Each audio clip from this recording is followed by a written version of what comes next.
I did my weekly shop online. The process was hassle-free and over in a swift jiffy. The supermarket emailed me a URL, which I opened eagerly. It was the NASA website. They'd given me access to their satellites and starships. I could use their space probes to track the position of my groceries. I zoomed in to see my delivery driver dawdling, pootling about. His lazy arm was flopped out of his van window, gently caressing the head of every Labrador he passed.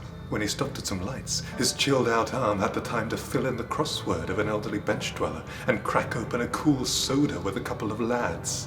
Where was his urgency? I lowered one of the spaceships into the atmosphere and fired a couple of laser beams at the back of his van. That sped him up. He kept up the pace for a good few miles, but began to get complacent again as he approached Aldershot.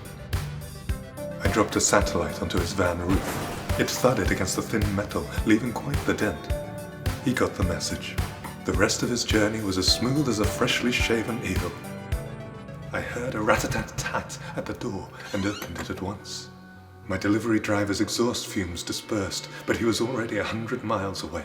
A single slip of card had been slid through my letterbox with a message reading, "Left in safe space."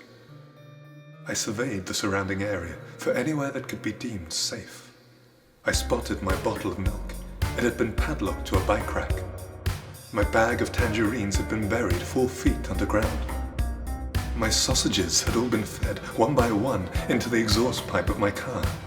I inspected my garden wall. The cement between each brick had been chiseled away to make room for my frozen peas. I began to gather my groceries from their respective safe spaces. I noted that there were 2 armed FBI agents on my patio, closely monitoring a carton of eggs. I thanked them for their service and brought my eggs inside.